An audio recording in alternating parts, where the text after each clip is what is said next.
Welcome to our deep dive into David Brooks's The Road to Character. You know, this book has been on my mind ever since you sent it over, and I'm eager to really unpack it. Oh, yeah.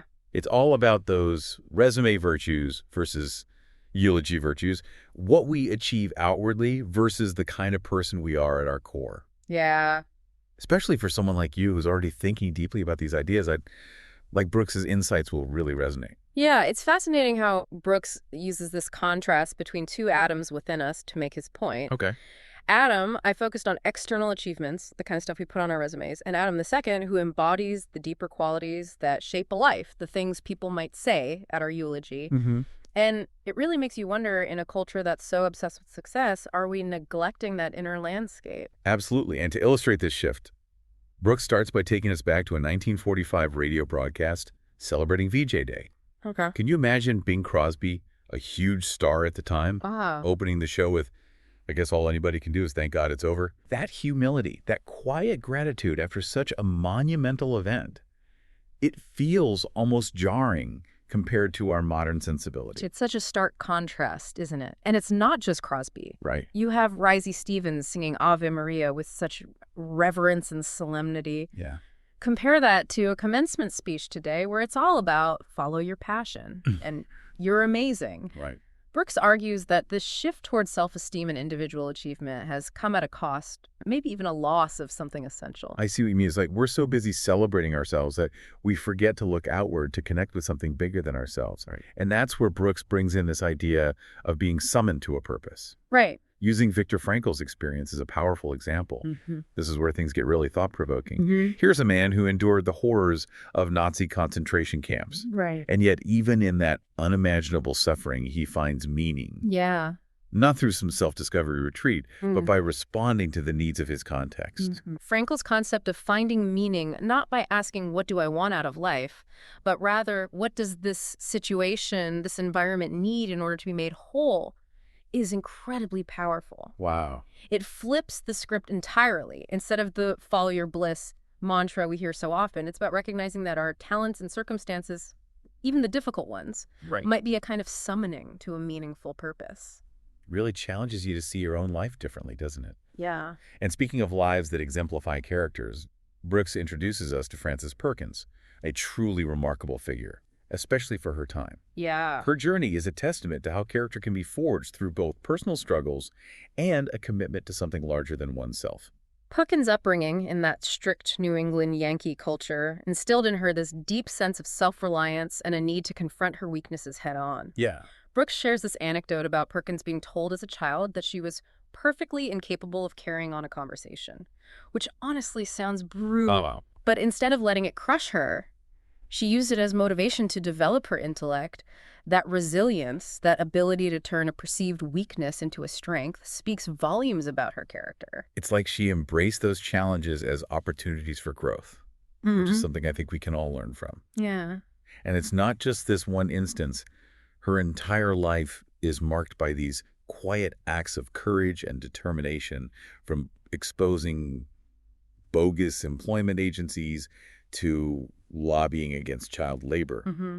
She consistently pushed herself to make a difference in the world. And of course, she went on to become the first female U.S. Secretary of Labor, navigating a male-dominated world with remarkable resilience and unwavering dedication to social reform. Wow. Her story really highlights the power of consistently choosing courage over comfort, of acting on your values even when it's difficult. Okay, now this is where things get a little more complex and maybe even a bit uncomfortable. Brooks starts talking about sin. Mm-hmm. But before you think he's going all fire and brimstone on us, he's approaching it from a more philosophical perspective. Yeah. He's interested in this inherent human struggle against our weaknesses, something we all grapple with regardless of our beliefs. What's interesting is that Brooks defines sin as a necessary piece of our mental furniture because it reminds us that life is a moral affair. It's not about being perfect, Right. but about acknowledging that we're all flawed, that we have these tendencies to mess up, to fall short of our ideals. And crucially, that it's this very struggle, this inner battle against our lesser impulses that shapes us. That resonates with me. It's not about denying our imperfections, but about engaging in that struggle. Right? About choosing the harder right over the easier wrong again and again. Brooks goes on to explore different types of sins and their remedies, from restraint to restitution to humility. It's like a toolkit for navigating our inner lives and building character. And this is where I think the book speaks directly to someone like you who's clearly already engaged in this kind of self-reflection. It's an invitation to examine those specific temptations you face, those areas where you might be prone to stumble, because it's in those moments of struggle, in the effort we put into overcoming those weaknesses, that real growth occurs. I love how Brooks brings in William James to talk about the role of habit in all of this. James, the philosopher and psychologist, was a big believer in the power of discipline, of making those small daily choices that reinforce our desired character traits. Yes. James has this brilliant analogy where he compares asceticism or self-discipline to insurance. He says, the tax does him no good at the time and may possibly never bring him a return, but if the fire does come his having paid, it will be his salvation from ruin. Wow. It's a reminder that those seemingly insignificant daily choices, those moments where we resist temptation or push ourselves to do the right thing, are like building blocks for a stronger, more resilient self. That's a great way to put it. But doesn't all this talk about self-discipline and asceticism sound a little got grim, like we're supposed to become these joyless robots? I think Brooks anticipates that concern to balance out James's strictness. He introduces us to Ida Eisenhower, Dwight Eisenhower's wife, who had a very different approach to fighting sin. Okay. She emphasized love and kindness, showing that discipline can be combined with warmth and forgiveness. It's about finding that sweet spot between rigor and compassion. I like that. So it's not about becoming some kind of emotionless automaton, but finding that balance between pushing ourselves and offering ourselves grace. Yeah. And speaking of discipline and self-mastery, Brooks then takes us deep into the life of George C. Marshall, a man who seemed to embody these virtues in every aspect of his life. Marshall is a fascinating example of someone who dedicated himself to excellence not for personal gain or recognition, but in service to a larger mission, from his early struggles at VMI to his rise to become a legendary military leader. Wow. His story is full of these quiet acts of self-control and self-effacement. Brooks really dives into Marshall's character, describing how he sublimated his ego in service to a larger mission. For example, he shares this anecdote about Marshall confronting General Pershing, his superior, about a tactical decision during World War I. Right. Talk about guts. Standing up to someone like Pershing, even if it meant risking his career, shows incredible integrity. And you know what's interesting? That act of courage actually paid off for Marshall Pershing, ended up recognizing his talent and becoming his mentor. It's a reminder that sometimes doing the right thing, even when it's difficult, can lead to unexpected opportunities. But I think for Marshall, it was never about the personal gain. It was about adhering to his principles, about doing what he believed was right, regardless of the consequences. It's a powerful example of how strong character can shape not just our actions, but also the course of our lives. And Marshall didn't just focus on individual excellence. He believed strongly in the importance of institutions and their role in shaping us. He saw the need to subordinate oneself to the customs and standards of excellence within those institutions. It made me reflect on the institutions I belong to and how I can cultivate a deeper sense of commitment and service within those contexts. I think that's a key takeaway from Marshall's story. It's not just about individual effort, but recognizing that we're all part of something larger than ourselves, and that the institutions we participate in can play a crucial role in shaping our character. It's like we're all part of a larger tapestry, and the quality of our individual threads contributes to the overall beauty and strength of the fabric. And just when you think you've got a handle on Brooks's argument, he throws a curveball by introducing us to Dorothy Day. Now her journey is something else entirely. Dorothy Day is a fascinating contrast to someone like Marshall, while he excelled within established institutions. Her path was all about surrendering to a higher calling, about embracing radical selflessness in service to those on the margins of society.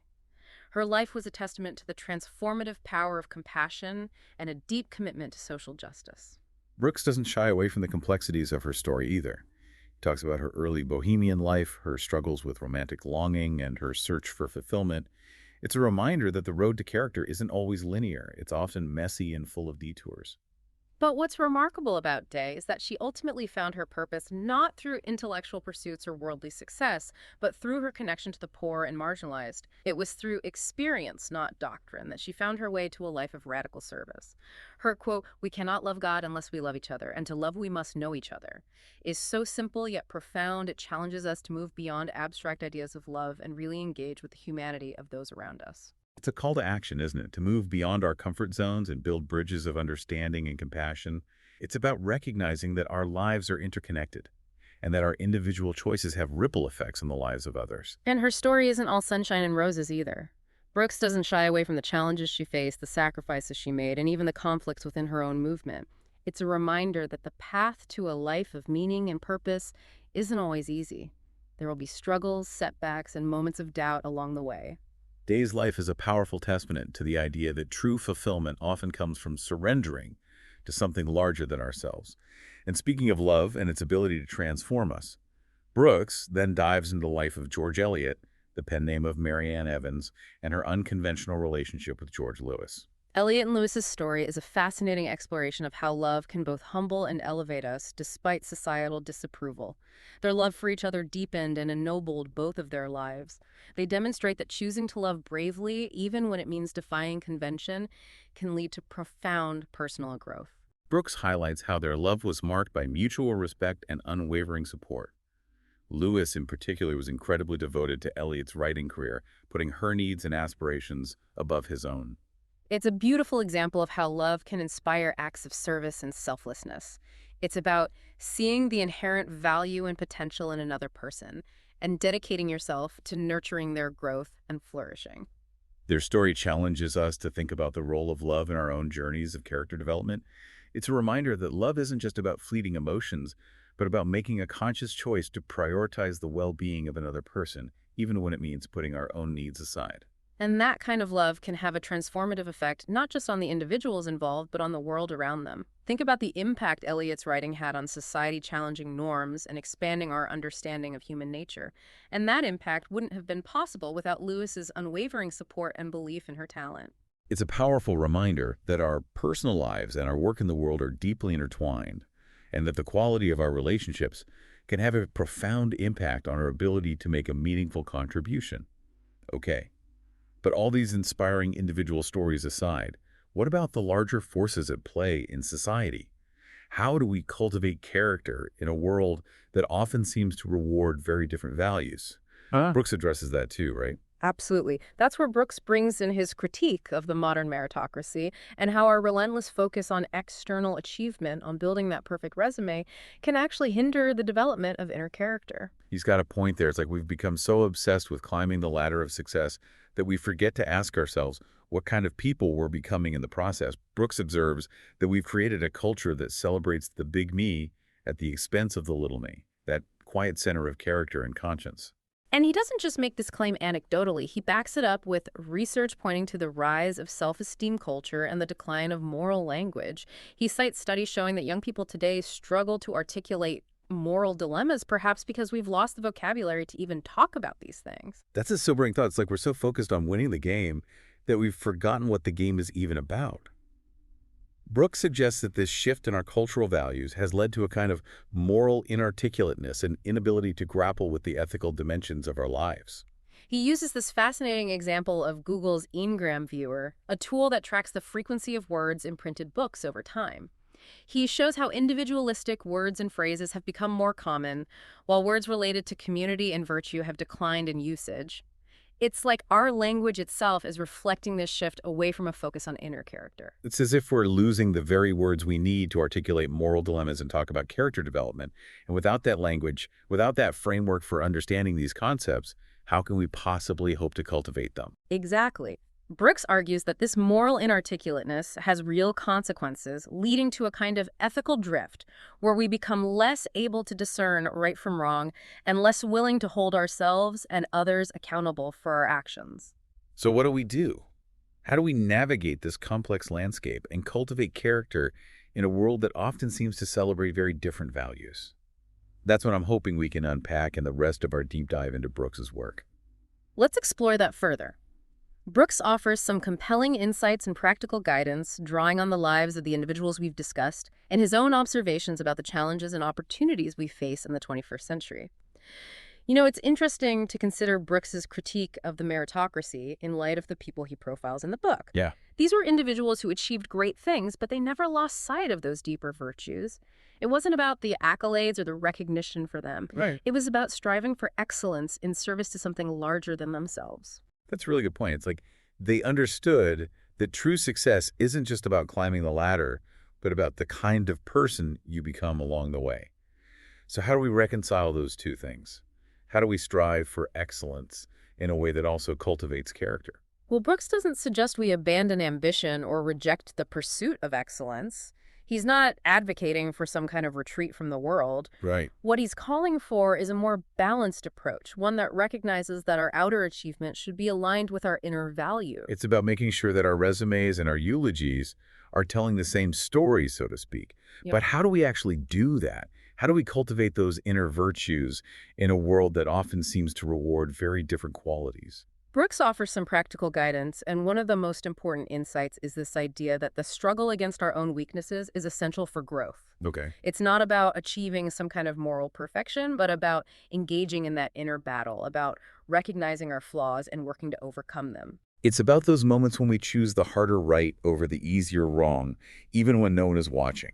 It's about acknowledging our imperfections, but not letting them define us. He uses this powerful analogy of a stumbler becoming whole through that struggle. It's like each time we fall short, we have a chance to pick ourselves up, learn from our mistakes, and become a little bit stronger, a little bit more resilient. I find that really encouraging, actually.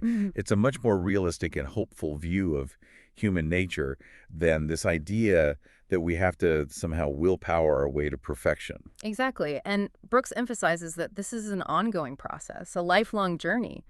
Character isn't something we achieve overnight. It's Yeah. built through a lifetime of small daily choices, those seemingly insignificant acts of self-control, kindness, and service that gradually shape who we are. So it's not about grand gestures or heroic feats, but about those tiny moments where we choose to act in accordance with our values, even when it's difficult. It's about consistency, about building those habits of character that eventually become second nature.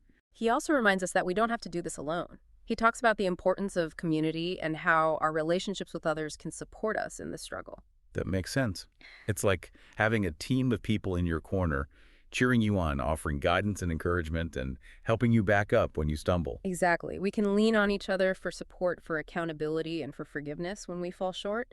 And Brooks also talks about the role of institutions in shaping character. He sees those shared customs and standards of excellence as a kind of moral scaffolding that can guide our actions and help us cultivate the virtues we aspire to.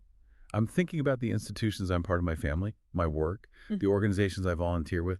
They all have certain values and expectations that shape how I behave and the kind of person I strive to be. It's like those institutions provide a framework for moral development, a set of guidelines that can help us navigate those gray areas where it's not always clear what the right thing to do is. And Brooks also offers some really interesting insights into leadership, drawing on the example of George Marshall. Marshall was such a fascinating figure. He was known for his quiet competence, his ability to lead with humility and integrity, and his deep commitment to serving something larger than himself.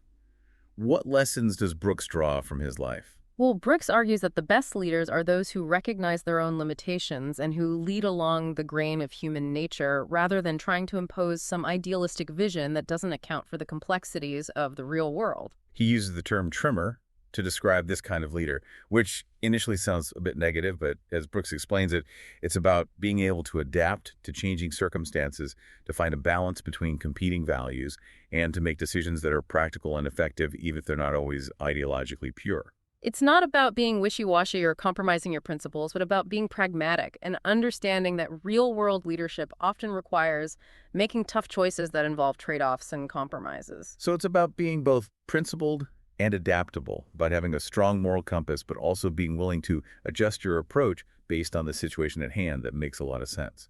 And Brooks emphasizes that humility is crucial for effective leadership.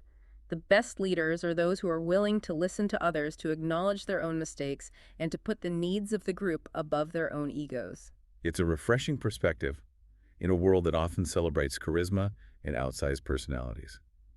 Brooks reminds us that true leadership is often about quiet competence, about doing the right thing consistently, even when no one is watching. And he talks about the importance of stewardship, of recognizing that we're all part of something larger than ourselves, and that we have a responsibility to care for and improve the institutions we inherit. It's like we're all carrying a torch, and it's our duty to pass it on to the next generation in better shape than we found it. But all these examples aside, Brooks acknowledges that there's no one-size-fits-all path to character. Each person's journey is unique, shaped by their individual circumstances, experiences, and values. That's an important point. Brooks isn't trying to offer some kind of prescriptive formula for living a good life. What he's doing is presenting us with a range of models of character, inspiring examples of individuals who navigated the complexities of life and found their own unique paths to fulfillment. So it's about finding what resonates with us, what speaks to our own values and aspirations, and using those examples as inspiration for our own journeys. Exactly. It's about engaging in a process of self-discovery, of trying on different models of character and seeing what fits. And it's an ongoing process, a lifelong journey of striving to become better versions of ourselves. It's like he's saying that the road to character is more of a winding path than a straight line. Yeah. It's about constantly learning, growing, and adjusting our course as we go. But where does this all leave us?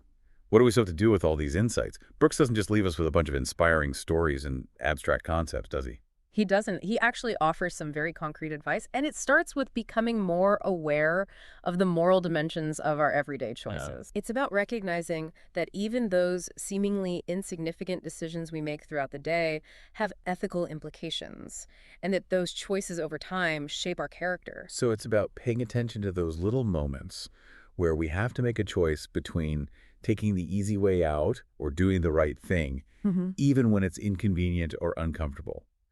It's about being intentional with our actions and recognizing that they're not just about achieving a specific outcome, but about who we're becoming in the process. He encourages us to become more mindful of our habits, those patterns of behavior that we often repeat without even thinking, because our habits, both good and bad, have a powerful influence on our lives, shaping our character in ways that we may not even realize. So it's about identifying those habits that are hindering our growth and working to replace them with habits that support our values and aspirations. It's about being proactive in shaping our character rather than just letting it be shaped by external forces. He also emphasizes the importance of finding our vocation, that sense of calling that gives our lives purpose and direction. And he's not necessarily talking about a specific job or career path. It's more about identifying that thing that caused that activity, that brings us alive, that taps into our deepest passions and talents, and that allows us to make a meaningful contribution to the world. It's about finding that sweet spot where our skills and interests intersect with the needs of the world.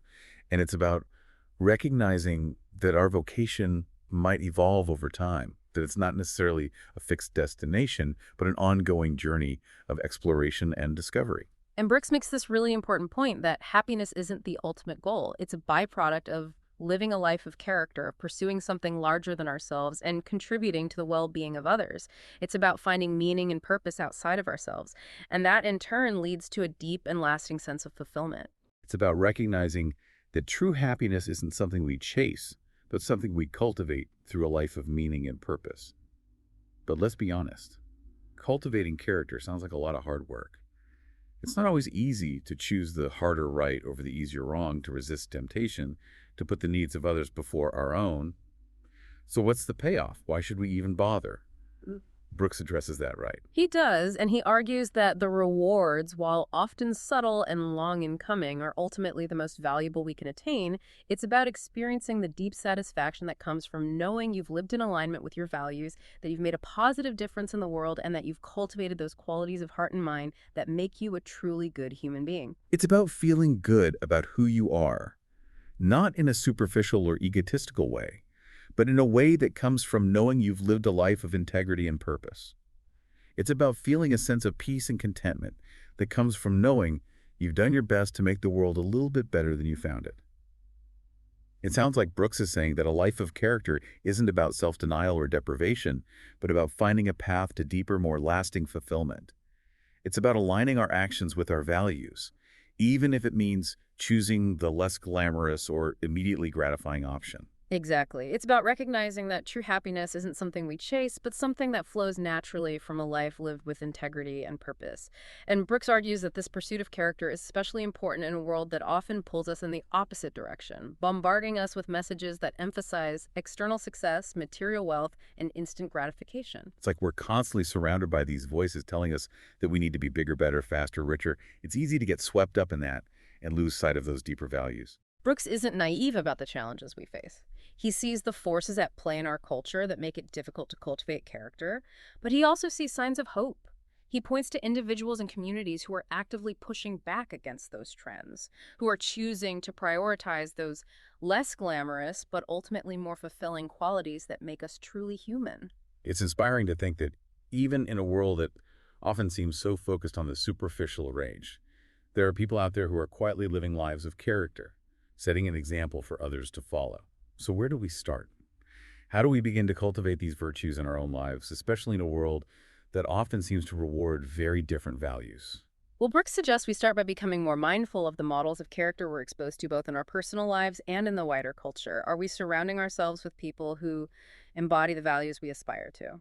Are we consuming media that uplifts and inspires us, or media that reinforces those more shallow and materialistic values? It's like we need to be curators of our own moral ecosystem, so to speak. We need to be intentional about the influences we allow into our lives and make sure they're aligned with our deepest aspirations. He also encourages us to engage in some honest self-reflection. What are our strengths and weaknesses? What are those areas where we're most prone to stumble? What are the values that are most important to us?